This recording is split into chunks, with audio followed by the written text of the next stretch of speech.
Hi, this is Sharad Kelkar and subscribe to Siddharth Kanan's YouTube channel now.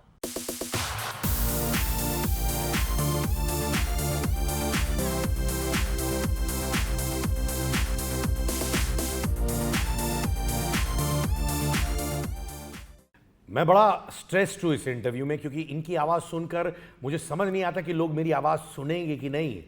The voice actor, the actor और मेरा दोस्त शरद केलकर। मेरे भाई कैसा है यार? यार सिद्धार्थ बढ़िया हूँ यार मैं। तू बता। भाई थोड़ी पतली आवाज़ में बात कर सकते हो कि नहीं भाई? नहीं मैं तो पतली आवाज में बात करता हूँ, लोगों को मोटी लगती है, पता नहीं क्यों। बट अगर मैं बोलूँ तुम्हारी ज़िंदगी में 19 साल में 3 बहुत ही स्ट्रगलिंग मोमेंट्स वो क्या थे? मैं समझ रहा हूँ कि बहुत चीज़ें आप देखते हो और कहते हो यार ये स्ट्रगलिंग नहीं है, ये मेरे लिए एक्चुअली मोटिवेट करता है, पर तुम्हारे 3 स्ट्रगलिंग मोमेंट्स क्या थे? मैं बताऊँ, स्ट्रगलिंग मोमेंट्स वो मानता हूँ जहाँ जिसमें आप लड़के आगे बढ़ सकें, वहाँ आपने स्ट्रगल किया है। अगर आप हार गए तो स्ट्रगल नहीं किया है, पहली बात। तो एक तो जब मैं मुंबई आया था पहले नया नया, तब एक टाइम था जब मुझे एक्टिंग क्या नहीं आता था, मैं स्टैमर करता था, मैं पैसे नहीं थे, घर नहीं था। तो एक वो टाइम था जो बहुत डिफ़िकल्ट टाइम था, अराउंड 1-1.5 साल, जहाँ मुझे ये सबक मिल गया है कि बॉस, अगर ऐसा हलवा नहीं है कि तो मिल जाएगा, कुछ करना पड़ेगा लाइफ में, बहुत सारी चीज़ें चेंज करनी पड़ेंगी, एटीट्यूड चेंज करना पड़ेगा। तो वो एक फेज़ था सन 2003-2004 के बीच का जो पीरियड था एक वो। उसके बाद मुझे याद है कि जब मैं फर्स्ट शो कर रहा था अपना, जो मेजर शो था एक साथ तेरे, सिंदूर तेरा नाम का, तब जो स्टैमरिंग का इशू था वो एक फेज़ था जहाँ पर मुझे लगा कि यार मैं तो मतलब अगर ये ठीक नहीं हुआ तो कुछ नहीं हो पाएगा लाइफ में यार। मतलब अपन सब कुछ छोड़ छाड़ के आए हैं मुंबई और एक्टर बनना है, इच्छा भी बहुत है, लेकिन ये तो प्रॉब्लम है अभी लाइफ में, इसको कैसे रिजॉल्व करेंगे। तो वो कहीं ना कहीं बहुत लड़ाई हुई, उसके अंदर 6-7-8 महीने लग गए मुझे लड़ते लड़ते।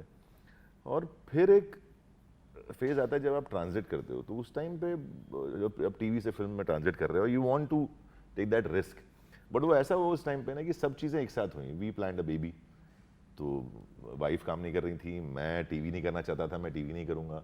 तो एक बहुत ऐसा अजीब सा फेज था जहाँ एक चैलेंज तो था कि यार अभी मेरे को फिल्मों में ही कोशिश करनी है, मुझे अच्छी अच्छी फिल्में करनी है। एक फिल्म हिट भी हो गई थी मराठी, तो एक मोटिवेशन भी था, बट ये था कि अब फाइनेंशियली क्या करोगे भाई, पैसे भी तो कमाने हैं। तो वो एक फेज था जहाँ मुझे लगा कि I think I have fought through that, कि वो whole credit goes to my wife, जिसने मतलब वो एक लाइफस्टाइल होता है आपका, जो आप TV, both husband wife are doing TV and earning money and you know चल रहा है, और हम छुट्टियां भी हो रही हैं और टाइम पास चल रहा है, जो चाहिए वो मिल रहा है। And there was a phase जहाँ सोचना पड़ता था कि यार आज रेस्टोरेंट में खाना खाने जाएं कि नहीं जाएं, या कुछ घर पे ऑर्डर करें कि नहीं करें। तो बहुत सारे बीच में ऐसे आते थे छोटे छोटे चंग, बट एक वो टाइम था जहाँ ट्रांजिशन का टाइम था। और तो वहाँ थोड़ा सा एक ऐसा मुझे फाइनेंशियल स्ट्रगल फील हुआ, because being a married man, being about to be a father, एक वो था कि यार ये कोई गलती नहीं कर दी यार अपन लोगों ने, हमने इस टाइम पे टीवी मना करके या टीवी ना करके और सीधे फिल्म में जम करने का, whether it's a wrong time और राइट टाइम। आई सेड कि whatever time is it, I think time is good, I just need to be little positive towards it and will sail through it. तो I think कहीं ना कहीं वो एक मानसिकता जो है ना आदमी की, वो बहुत पॉजिटिव होना बहुत ज़रूरी है। अगर वो आप थोड़ा सा लड़खड़ा गए वहाँ पर, तो चीज़ें खराब हो सकती हैं। अगर if you are positive, I think देर सवेर उजाला हो जाता है। ये कितने साल पहले की बात है? होगा 8-9-10 साल हो गए इस चीज़ को। My God. तो फिर वो है, बट यही है कि लाइफ में यार मैंने एक चीज़ देखी है कि यार एक फिलॉसफी है मेरी, हमेशा मैं वो फॉलो करता हूँ। एक मेरा आज से कुछ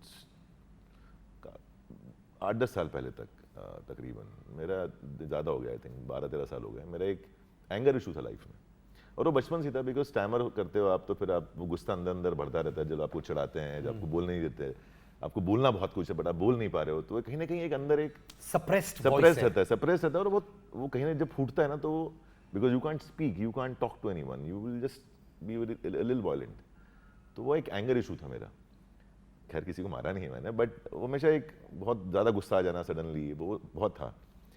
तो कहीं ना कहीं वो एक चीज़ पे जब मैंने कंट्रोल किया ना लाइफ में, तो things have changed a lot in my life in terms of, जो लोग मेरे बारे में शायद जब टीवी के टाइम में तो बड़ा खूंखा, मतलब ऐसा बहुत डरावना व्यक्तित्व होता था, लगता है मुझे ऐसा कि मैं गलत बर्दाश्त नहीं करूंगा, मैं झूठ बर्दाश्त नहीं करूंगा, और देन उसका रिटेलिएशन बहुत ज़्यादा लाउड होता था मेरा क्योंकि उसूल पे तुम जीते थे, उसूल पे। राइट? अभी भी जीता हूँ उसूल पे, बट लेकिन अब मैं थोड़ा सा विनम्र हो गया, मतलब काफ़ी विनम्र हो गया। मतलब अगर मैं रेशो की बात करूँ 1 to 10, अगर 10 था तो अब वो माइनस में चला गया है, 1 में होगा गुस्सा मेरा। I don't get angry now, क्योंकि मुझे पता है कि मैं हमेशा दूसरे के पर्सपेक्टिव से अब सोचना शुरू कर दिया है मैंने, कि अगर उसने ऐसा किया है तो क्यों किया होगा, कोई ना कोई वजह होगी ना उसकी। मैंने तो कुछ खराब किया नहीं उसके साथ, मगर उसने ऐसा किया है तो कोई ना कोई वजह होगी जिसकी वजह से वो ऐसा बिहेव कर रहा है। तो if you start analysing that, I think दूसरे के पर्सपेक्टिव से भी सोचना शुरू करेंगे ना, तो आपको चीज़ें बहुत क्लियर दिखाई देंगी लाइफ में। हम क्या करते हैं ना, हम सिर्फ अपने पर्सपेक्टिव से सोचते हैं। हर एक आदमी को ये समझते हैं अगर मैं उसकी जगह होता तो क्या करता, but still you are thinking from your own perspective. आप उसका पर्सपेक्टिव आपको पता ही नहीं है लाइफ में, तो उसका पर्सपेक्टिव जानना और उसके हिसाब से सोचना बहुत ज़रूरी है कि अगर उसने ऐसा किया है तो उसकी क्या वजह होगी। उस एंगर इश्यू की वजह से काम भी खोए थे आप? कि लोग इंटिमेट होते होंगे ना? काम तो नहीं, खैर काम में और एंगर का कोई सवाल नहीं, बहुत नहीं, सारे होता ऐसे है। एंगर, हाँ, नहीं, मतलब बहुत- सेट पे आप बिहेव नहीं करते, सेट पे ऐसी सिचुएशन भी नहीं आती है कि गलत कुछ करे आदमी।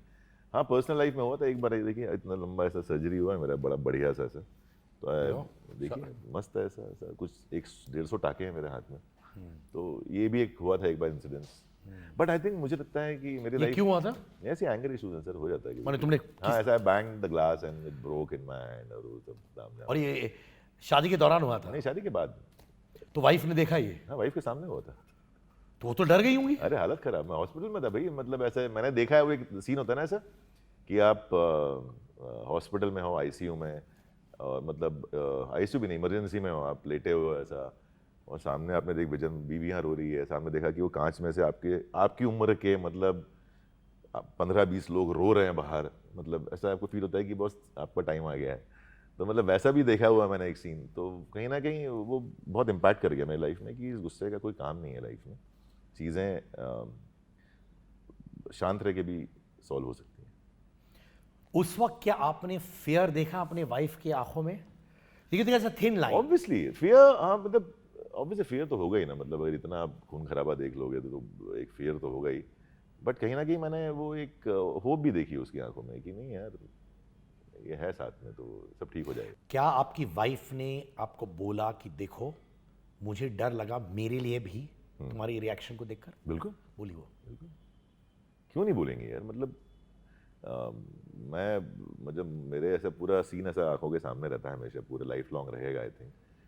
और कहीं ना कहीं वही है सरप्राइज जो किया हुआ है बचपन से, वो आई थिंक एक बार निकल गया फाइनली, मतलब ऐसा था, एक्सप्लोजन जो कहते हैं। एक्सप्लोजन हो गया एक बार लाइफ में, तो उसके बाद लाइफ बिल्कुल ऐसी काम हो मेरा एक दोस्त था जिसके पास एंगर इश्यूज था। वो जेन्युइनली एक दिन घर जाके चिल्लाने लगा, लाइक ही स्टार्टेड स्क्रीमिंग, और वो 14th फ्लोर में रहता है, मैं 11 में, and I could hear it on the 11th floor, मैंने विंडो के थ्रू। मैंने बोला कर क्या रहे हो? उसने बोला मुझे निकालना है मुझे। And would you believe, for him shouting 10 minute के लिए, 15 मिनट के लिए, नेक्स्ट 2-3 डेज के बाद I have seen a huge change in him. तो क्या है ना वो, बट मुझे लगता है ना एक लाइफ में यार, लाइफ इज, मुझे लगता है मुझे ऊपर वाले ने एंजॉय करने के लिए भेजा हुआ है, गुस्सा करने के लिए नहीं भेजा है भाई। कितने साल हो गए शादी के अभी? मुझे ऑलमोस्ट 19 साल। और बहुत जगह एंटरटेनमेंट बिजनेस, हालांकि इर्द गिर्द भी होता है, मैं सोचता हूँ यार मैरिजेस ब्रेकिंग अप, रिलेशनशिप्स टूट रहे हैं, कोई एक्स्ट्रा मैरिटल अफेयर है, या फिर बोल रहे हैं यार प्रॉब्लम है वगैरह वगैरह। मैंने कभी ये सुना नहीं है आपके और आपके वाइफ के बारे में। कैसे सुनोगे भाई, नहीं तो कैसे सुनोगे फिर? हाँ? नहीं, सिंपल, मैंने वही बोला हमेशा, देखिए एक आपको एक मैरिज में ना, एक तो love marriage obviously, so we know each other, we share everything, we don't hide anything. सबसे इंपॉर्टेंट है दोस्ती है, और एक बहुत ही इंपॉर्टेंट चीज़ है जो शायद लोग बोलते होंगे बट शायद फील नहीं करते अंदर से, सिर्फ कहने के लिए कहते हैं कि you need to love your partner.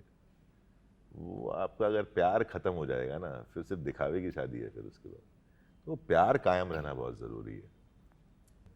कभी हुआ है कि शरद केलकर को बोला गया है यार तुम टीवी से हो तो बड़े पर्दे पर नहीं आ पाओगे, ओवर एक्सपोज्ड हो, लुकिंग डाउन ऑन टीवी, ये सब हुआ है? नहीं, इनिशियली होता था पहले वो, लेकिन मेरे साथ ज़्यादा कुछ हुआ नहीं। आई वॉज फॉर्चुनेट इनफ कि मैं तो दोनों चीज़ें साथ में कर रहा था एक टाइम पे, हाँ। तो मेरे साथ कभी ऐसा हुआ नहीं ज़्यादा। हाँ, बट पहले एक टाइम था जब वो जो ब्रिज क्रॉस करना बड़ा मुश्किल होता था कि अगर आप टीवी के हैं तो फिर आप टीवी एक्टर हैं, और आप मानोगे नहीं, ये सिलसिला काफ़ी टाइम तक था, बट मैंने initially days, I think second और third year of my career, I made a statement कि boss, as an actor is an actor.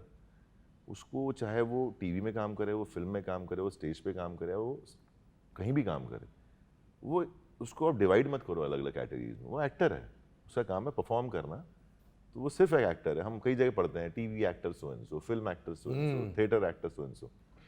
वो क्यों है? नाम है उस आदमी का, एक्टर है वो, सिर्फ actor so and so. Were you ever made to feel smaller being a TV actor? Not really, कभी नहीं। Not really. आई थिंक मैं जब टीवी भी करता था तो I did couple of shows with the film stars, I think, and I got equal respect and space. In fact मुझे एक इंसिडेंस याद है, मैं एक सिंगापुर में बहुत साल पहले, मतलब 2007 और 8, हम आई थिंक लंदन था या सिंगापुर था, मैं भूल गया। तो शाहरुख साहब थे साथ में।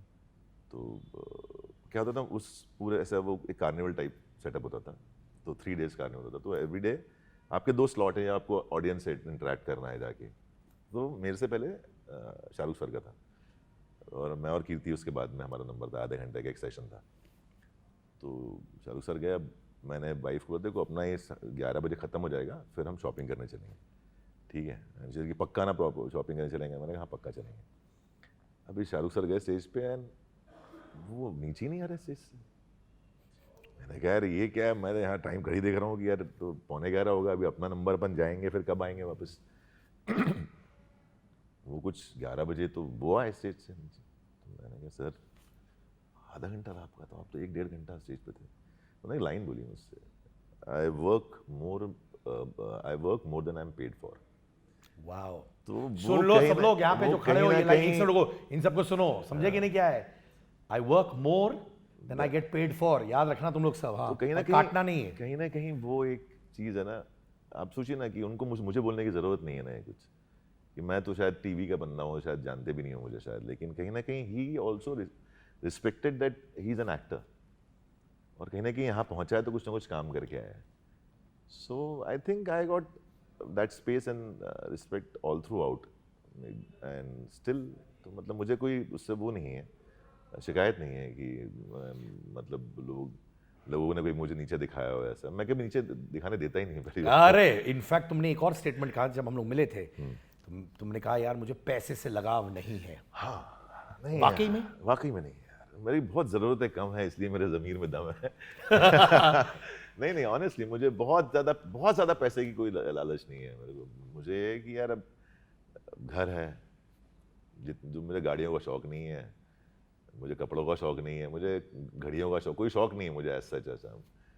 मुझे काम करने का शौक है और मैं काम करता हूँ हमेशा। एक घूमने का शौक है, वो निकल जाता है। घूमना इज़ नॉट, इतना टाइम नहीं होता कि हम साल में 6 छुट्टियाँ करें, 2 ही छुट्टियाँ करनी है तो उतना तो निकाल ही लेते हैं।